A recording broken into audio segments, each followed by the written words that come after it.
Hey.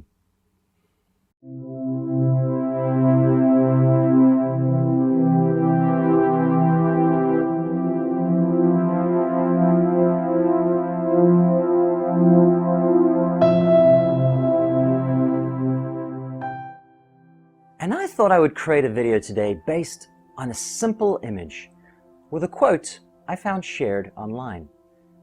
Before spiritual awakening, after spiritual awakening.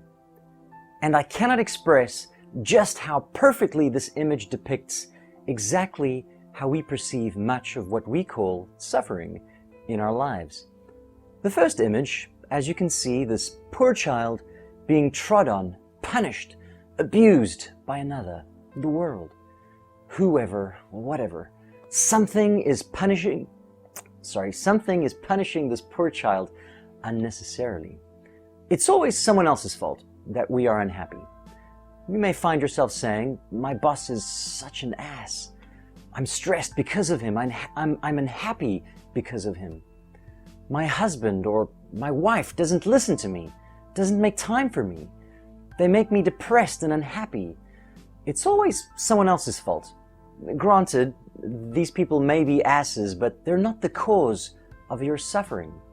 We cannot seem to do anything about some of these people, these events or things, because we cannot control them.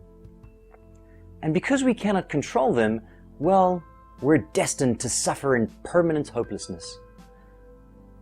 But maybe when we zoom out just a tad, maybe we gain a broader perspective. We recognize some truth in the matter. Yes, we cannot control others. So we cannot base our happiness on others' choices, their actions or behaviors. But there is something within our power that we can control. Us. We can control our thoughts and our choices and ultimately our actions. Are we placing this pressure, this suffering on ourselves? While I cannot control my boss, his choices or behavior, I can control how I choose to perceive the experience. I can recognize how I'm getting stressed. My boss isn't making me stressed. He doesn't have a magical remote control to my emotions. When he behaves in a particular way, yes, I get triggered. Me. There's something within me that wakes up.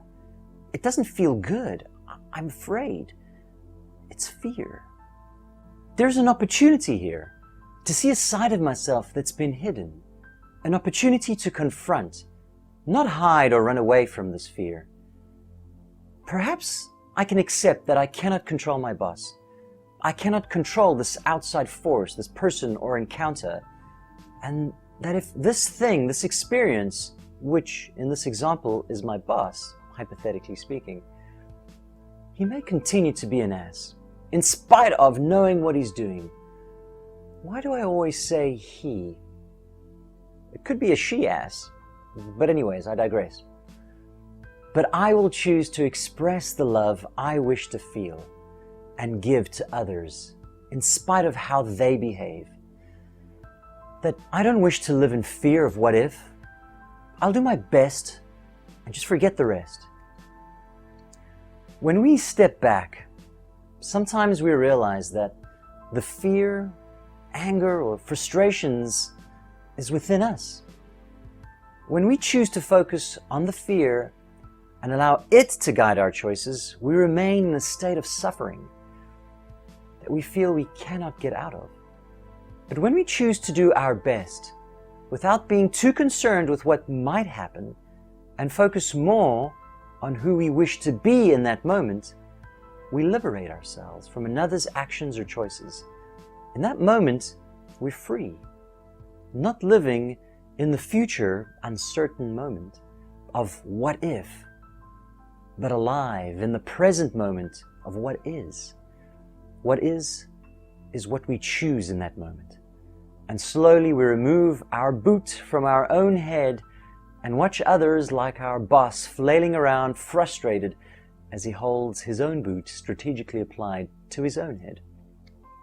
And come to realize we ultimately control our experiences through how we choose to look at it.